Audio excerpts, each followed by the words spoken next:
जय हिंद दोस्तों। आपके अपने परिवार द शिवा एकेडमी में आप सभी का स्वागत है। दोस्तों, रेलवे ग्रुप डी के प्रीवियस ईयर क्वेश्चन पेपर का आज हम लोग सेट नंबर 9 करेंगे। यदि आप लोगों ने बाकी सभी पार्ट को नहीं देखा है तो प्लेलिस्ट बनी हुई है, जाकर उसे अवश्य देख लें। चैनल पे नए हैं तो चैनल को सब्सक्राइब कर लें।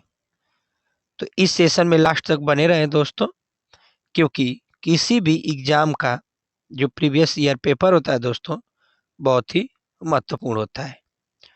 तो आइए हम देखते हैं आज का अपना पहला प्रश्न।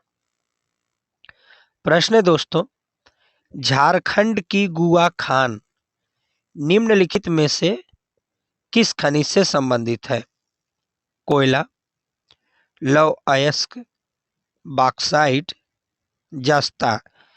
तो झारखंड की जो गुआ खान है मेरे दोस्तों, वह संबंधित है लौह अयस्क खनिज से। इससे संबंधित है लौह अयस्क खनिज से। क्या है मेरे दोस्तों? संबंधित है। इसमें जो प्रथम राज्य है, सबसे जो प्रथम राज्य आता है वह है कर्नाटक, और सबसे अधिक उत्पादन जो होता है मेरे दोस्तों लौह अयस्क का, वो होता है उड़ीसा में। कहाँ होता है? उड़ीसा में होता है। अब प्रथम स्थान पे कौन आता है? कर्नाटक। कौन आता है दोस्तों? कर्नाटक आता है। ये भी बात आप याद रखेंगे। अगला प्रश्न, प्रश्न नंबर 2। संविधान के किस भाग में निहित अनुच्छेद 12 से 15 तक मौलिक अधिकारों से संबंध 12 से 35 मौलिक अधिकार से संबंधित है? भाग 4, भाग 1, भाग 2 या भाग 3? तो इसका जो सही आंसर हो जाएगा मेरे दोस्तों, वो हो जाएगा डी, भाग 3। भाग 3 में और अनुच्छेद, जिसमें दोस्तों 12 से 35 तक मौलिक अधिकार का प्रावधान है। मूल संविधान में पहले 7 मौलिक अधिकार थे, लेकिन वर्तमान में केवल 6 मौलिक अधिकार है मेरे दोस्तों। 44वें संविधान संशोधन अधिनियम 1978 के द्वारा दोस्तों संपत्ति के अधिकार को समाप्त कर दिया गया है। याद रखेंगे इस बात को। वर्तमान में कितने हैं? 6। मूल संविधान में कितने थे? 7। किसको हटा दिया गया है? तो संपत्ति के अधिकार को हटा दिया गया है। इसे कानूनी अधिकार बना दिया गया है दोस्तों।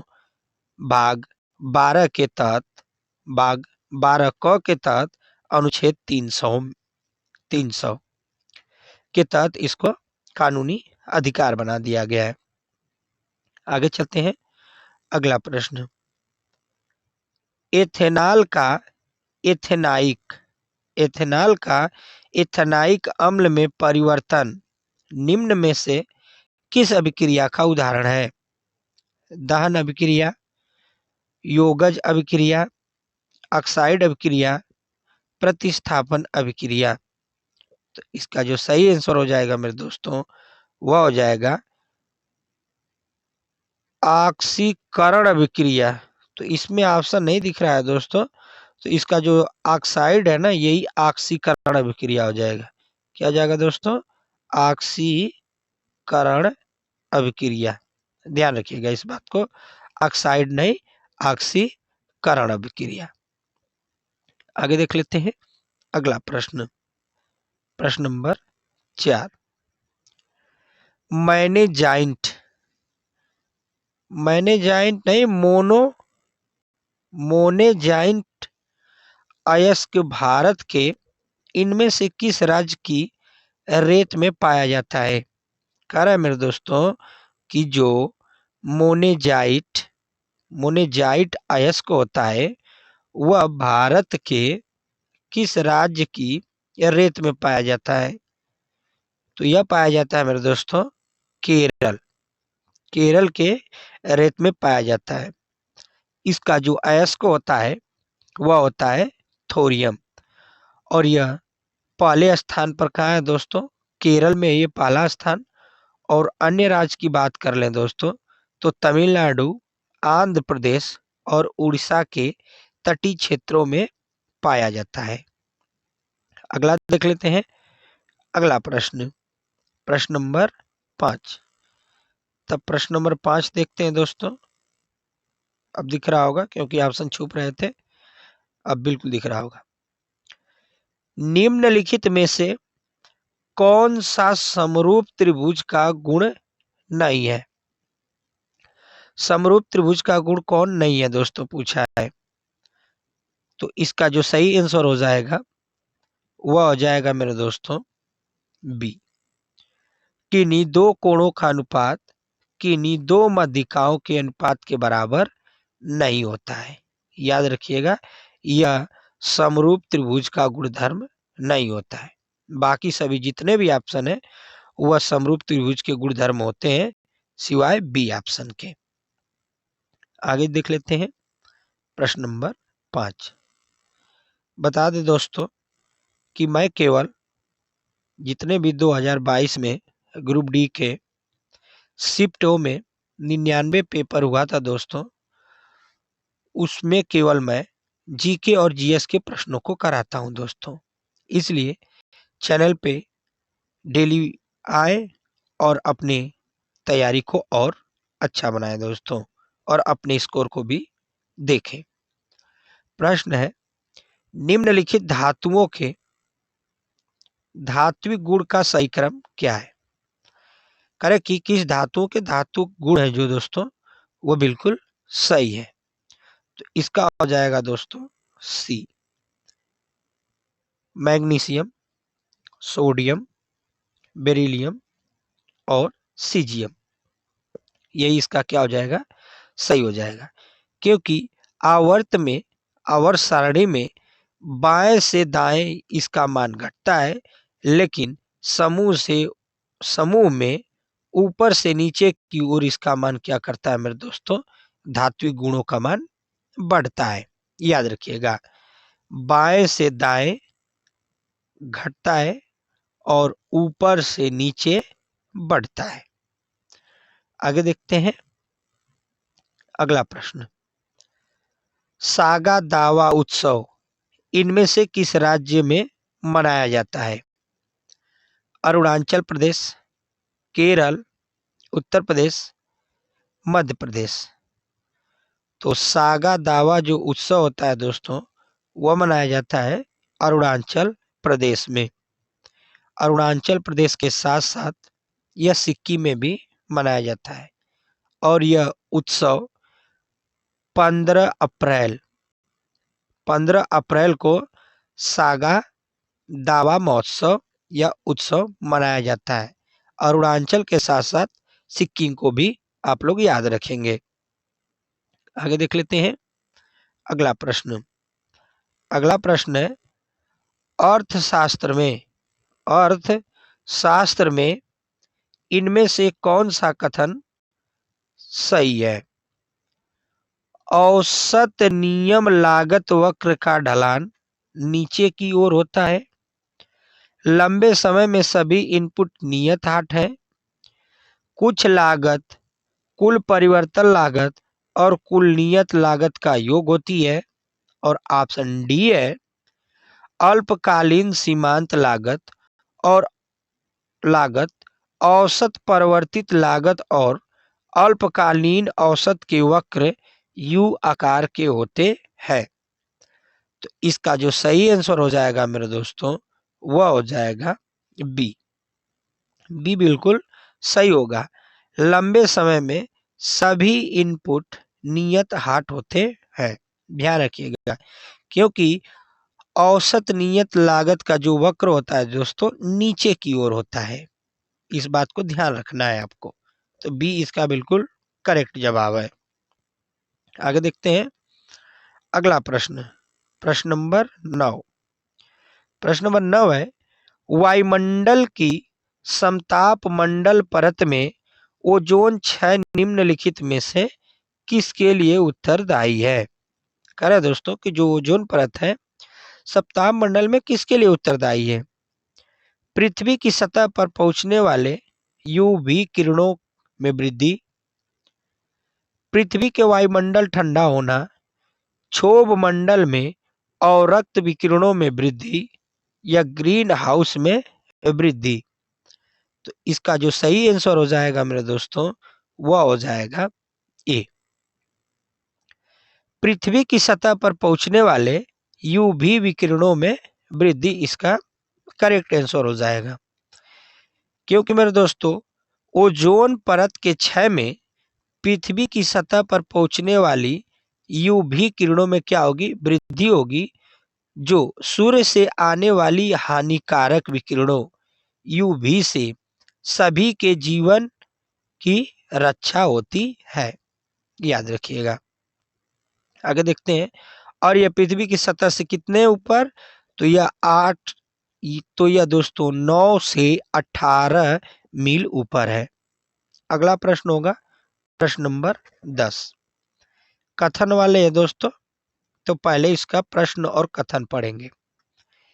निम्नलिखित कथनों पर विचार करते हुए सही उत्तर का चयन करें। कथन 1 है, आयनिक यौगिक सामान्य रूप से भंगुर होते हैं और दाब आरोपित करने पर टुकड़ों में टूट जाते हैं। सेकेंड कथन है दोस्तों, आयनिक यौगिक के गलनांक तथा क्वथनांक निम्न होता है। तो इसका जो सही आंसर हो जाएगा दोनों में दोस्तों, तो इसका ये तो बिल्कुल सही है कि आयनिक जो यौगिक समानतः भंगुर होते हैं और दाब जैसे ही आरोपित किया जाता है दोस्तों तो भंगुर आराम से टूट जाते हैं। और इसका क्या है सेकेंड वाला, आयनिक यौगिक के गलनांक तथा क्वथनांक निम्न होते हैं। तो नहीं दोस्तों, यह गलत है। कह रहा है कि इसके जो गलनांक होते हैं क्या होते हैं दोस्तों, ऊष्मा ऊर्जा की आवश्यकता के अनुसार प्रबल होते हैं, क्वथनांक इसका अधिक होता है। तो केवल कथन एक सत्य है और कथन 2 क्या है मेरे दोस्तों? असत्य है। तो इसको देखेंगे कि पहला सत्य और दूसरा असत्य। तो यह ऑप्शन दिख रहा है डी में, कथन पहला वाला सत्य और दूसरा वाला क्या हो जाएगा? असत्य हो जाएगा, ध्यान रखिएगा। अगला प्रश्न देखते हैं, प्रश्न नंबर 11, निम्नलिखित में से कौन सा विकल्प पौधों में उत्सर्जन के विभिन्न तरीकों को दर्शाता है? तो उत्सर्जन के जो विभिन्न तरीके होते हैं दोस्तों वह क्या?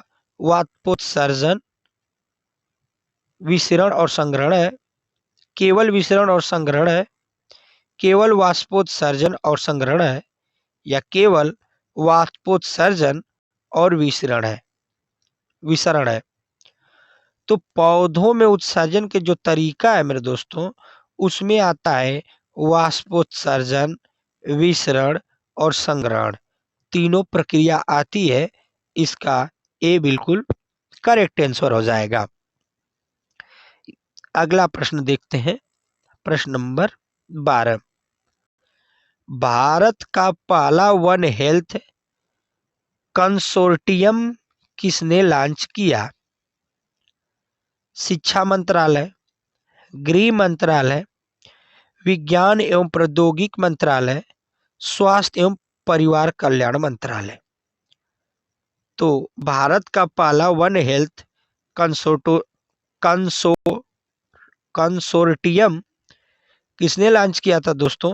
तो यह लॉन्च किया था विज्ञान एवं प्रौद्योगिकी मंत्रालय ने इसको लॉन्च किया था और यह लॉन्च हुआ था 14 अक्टूबर 2021 में लॉन्च हुआ था, ध्यान रखिएगा।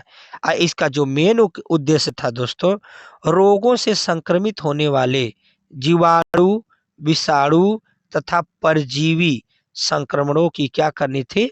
निगरानी करनी थी, इसका उद्देश्य था। अगला प्रश्न, प्रश्न नंबर 13, एक उत्तल लेंस से लेंस से 1.5 मीटर की दूरी पर रखी वस्तु के लिए -3 का आवर्धन उत्पन्न करता है, प्रतिबिंब की दूरी बताइए। तो जो प्रतिबिंब की दूरी होगी मेरे दोस्तों वो हो जाएगी 4.5 मीटर। याद रखिए कितना हो जाएगा, 4.5 मीटर हो जाएगा, क्योंकि यम बराबर होता है दोस्तों भी बटा के यू। तो u का जो मान है, जो u का मान है मेरे दोस्तों वह है -1.15, और जो v का मान होगा मेरे दोस्तों, नहीं नहीं, इसमें देख लीजिएगा दोस्तों, सूत्र होता है यम बराबर u बटा के v। u बटा कितना होता है दोस्तों, v होता है, और इसको जब आप कैलकुलेशन करेंगे तो 4 दशमलव कितना आ जाएगा, 5 आ जाएगा। इसका बी करेक्ट आंसर है। आगे देख लेते हैं अगला प्रश्न। प्रश्न नंबर है दोस्तों 14। इसमें कूट में जवाब देना है, तो पहले प्रश्न देखते हैं ना। निम्नलिखित में से कौन सा त्रिक डबराइनर त्रिक नहीं है? करें दोस्तों, इसमें बताइए कि जो डबराइनर त्रिक इसमें से कौन सा नहीं है। तो इसका जो सही आंसर हो जाएगा क्या, लिथियम, सोडियम और पोटेशियम। यह त्रिक नियम नहीं होता है, यही हो जाएगा इसका सही। अब इसको हम देखेंगे ये किस ऑप्शन में दिया है, केवल ए सही है। तो यह दे रखा है मेरे दोस्तों ऑप्शन नंबर बी में, केवल ए सही होगा इसका।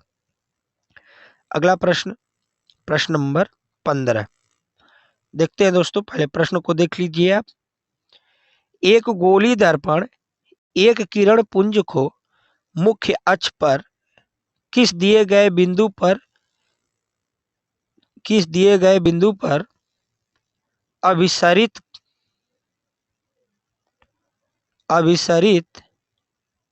करता है, अभिसरित रहेगा दोस्तों, यहाँ गलती है, बिंदु पर अभिसरित करता है, दर्पण के बारे में इनमें से कौन से कथन सत्य है? इसमें टाइपिंग एरर है दोस्तों, ध्यान रखिएगा, अभिसरित करता है। तो प्रश्न हो गया। अब देखते हैं ऑप्शन। अवतल दर्पण, दर्पण की फोकस दूरी धनात्मक, अभिसरण बिंदु दर्पण का मुख्य फोकस है। तो इसका जो सही आंसर हो जाएगा मेरे दोस्तों, इसका हो जाएगा यह अवतल दर्पण है। क्या होगा दोस्तों, यह अवतल दर्पण होगा, और इसका सही हो जाएगा दर्पण की फोकस दूरी क्या होगी, धनात्मक होगी। तो ए और बी किस ऑप्शन में है, तो यह दिख रहा है ऑप्शन नंबर 2 में, ए और बी। आगे देख लेते हैं। देख लीजिए दोस्तों, मैं थोड़ा सा प्रश्न को छोटा करने की कोशिश कर रहा हूं ताकि दिख जाए। अभी आ रहा, देख लीजिए आराम से प्रश्न आप लोग, क्योंकि किसी को डाउट ना हो। यहाँ 6 नहीं है दोस्तों, अभी शरण है, अभी सरित है, शरण नहीं दोस्तों, अभी सरित है यहाँ पास में। आगे देख लेते हैं अगला प्रश्न, प्रश्न नंबर 16। चौरी चौरा कांड किस वर्ष हुआ था? तो ये तो बहुत आसान सा प्रश्न दोस्तों। चौरी चौरा कांड हुआ था 1922 में, 4 फरवरी 1922 में हुआ था। यह डेट कभी कभी 5 फरवरी भी देता है, 5 फरवरी या 4 फरवरी। कहाँ हुआ था दोस्तों, उत्तर प्रदेश के गोरखपुर जिले में यह हुआ था। अगला प्रश्न, प्रश्न नंबर 17। कूपिका की कुछ विशेषता का उल्लेख नीचे दिया गया है, गलत कथन का चयन करें। इनमें रक्त वाहिकाओं का एक विस्तृत जल होता है, ये अंगुली नुमा संरचना होती है, इसका सतही क्षेत्र बड़ा होता है, इसकी भित्तियां पतली होती है। तो कूपिका का जो दोस्तों गलत कथन है वह हो जाएगा बी, ये अंगुली नुमा संरचना नहीं होती है, ये इसका क्या हो जाएगा दोस्तों, गलत हो जाएगा। याद रखिएगा, क्योंकि फुस फुफ्फुस के अंदर मार्ग में छोटी छोटी नलिकाओं में विभाजित हो जाता है, जो अंत में गुब्बारे जैसी संरचना में अंगीकृत हो जाता है। अंगुली नुमा संरचना में यह नहीं होता है। अगला प्रश्न, प्रश्न नंबर 18, श्वसन के दौरान पत्तियों के किस भाग में प्रचुर मात्रा में गैसीय विनिमय होता है? थैलेकार्ड, कायड, रंध्र, क्लोरोफिल या ग्रीन? तो प्रचुर मात्रा में जो गैसीय विनिमय होता है मेरे दोस्तों, वह होता है रंध्र में। कहाँ होता है? रंध्र में होता है। ऑप्शन बी इसका करेक्ट आंसर है। अगला प्रश्न, प्रश्न नंबर 19, निम्नलिखित में से, प्रश्न नंबर 19 है दोस्तों, निम्नलिखित में से कौन सा हेक्सान की समजाति श्रेणी अगला सदस्य होगा? तो हेक्सान की जो समजाति श्रेणी का जो अगला सदस्य होगा दोस्तों, वह होगा हेप्टीन। तो ये ऑप्शन किस में दिख रहा है? डी में दिख रहा है। ध्यान रखिएगा, हेप्टीन होता है हेक्सान के समजाति का अगला सदस्य। अगला प्रश्न, प्रश्न नंबर 20, एक इलेक्ट्रिक हीटर को 220 वोल्ट पर 2200 वाट रेट किया गया है। उपकरण से संयोजित फ्यूज तार की न्यूनतम रेटिंग कितनी होगी? तो इसकी जो न्यूनतम रेटिंग होगी मेरे दोस्तों, वह कितनी हो जाएगी? तो वह हो जाएगी मेरे दोस्तों 10 एम्पियर। कितनी हो जाएगी मेरे दोस्तों? 10 एम्पियर हो जाएगी इसकी रेटिंग। याद रखिएगा, क्योंकि जो फार्मूला होता है P बराबर भी आई होता है। क्या होता है दोस्तों? P बराबर भी आई होता है। तो यदि I निकालना है तो हमारा हो जाएगा P बटा के भी। तो इसमें जो पावर है दोस्तों P है वो दे रखा है 2200, और इसमें जो वोल्ट दे रखा है दोस्तों वह दे रखा है 220। तो 2200 को ऊपर और 220 को नीचे रख के कटाएंगे दोस्तों, तो कितनी बार आ जाएगा? 10 बार में कट जाएगा, तो 10 एम्पियर इसका सही हो जाएगा। आगे देख लेते हैं, प्रश्न नंबर 21, प्रेरित विभवांतर की एसआई इकाई क्या है? प्रेरित विभवांतर की एसआई इकाई क्या है? तो इसकी जो एसआई इकाई होती है मेरे दोस्तों, वह होती है वोल्ट। क्या होती है? वोल्ट होती है, क्योंकि वोल्ट बराबर W अपन क्या होता है दोस्तों? Q होता है। याद रखिए, W जूल में किया गया कार्य है और Q कूलाम है। कूलाम क्या है दोस्तों? आवेश है।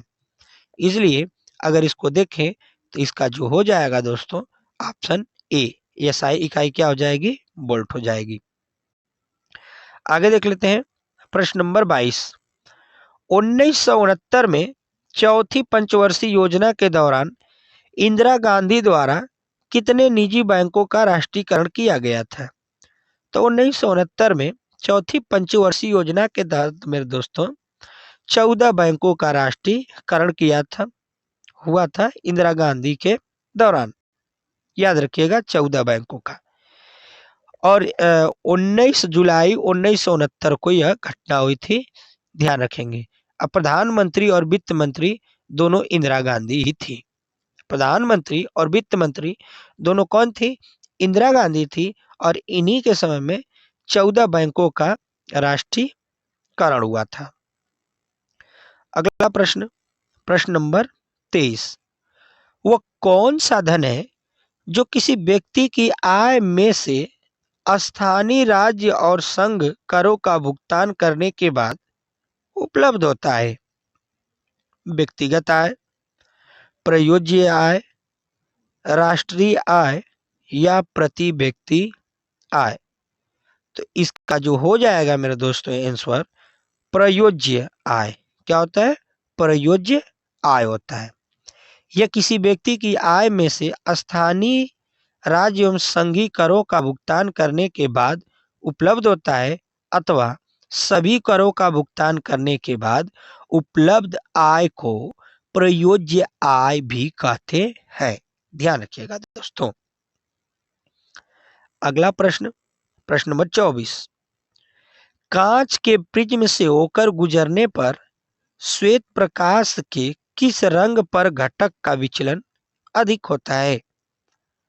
तो सबसे ज्यादा जो विचलन होता है मेरे दोस्तों, वह होता है बैगनी। किस कलर पर होता है? बैगनी कलर पर होता है। कांच के प्रिज्म से होकर गुजरने पर श्वेत प्रकाश के बैगनी रंग का विचलन अधिक होता है और लाल रंग का विचलन सबसे कम होता है। अगला प्रश्न, और आज का हमारा लास्ट प्रश्न होगा दोस्तों। चैनल पे नए हैं दोस्तों तो चैनल को सब्सक्राइब कर दें, लाइक करें, क्योंकि इससे हमें मोटिवेशन मिलता है ताकि मैं अगली क्लास को और बेहतर ढंग से आपके सामने लेकर आऊं और सभी क्वेश्चनों को अच्छे से कराऊं दोस्तों। डेली हमारे सेशन में जुड़े दोस्तों और अपनी तैयारी को और मजबूती प्रदान करें। उपभोक्ता संरक्षण अधिनियम कब लागू हुआ? तो उपभोक्ता संरक्षण अधिनियम जो मेरे दोस्तों लागू हुआ था, वह लागू हुआ था 1986 में। और यह क्यों बनाया गया था? उपभोक्ता सशक्तिकरण के लिए, कि यदि किसी भी उपभोक्ता के साथ यदि कुछ भी अगर परेशानी होती है तो उपभोक्ता संरक्षण अधिनियम में अपनी शिकायत कर सकता है। तो सेशन कैसा लगा मेरे दोस्तों, आप हमें कमेंट करके जरूर बताइएगा। और हाँ, ऐसी वीडियो पाने के लिए हमारे सेशन को और हमारे इस चैनल को दोस्तों सब्सक्राइब कर ले और लाइक करें। जय हिंद।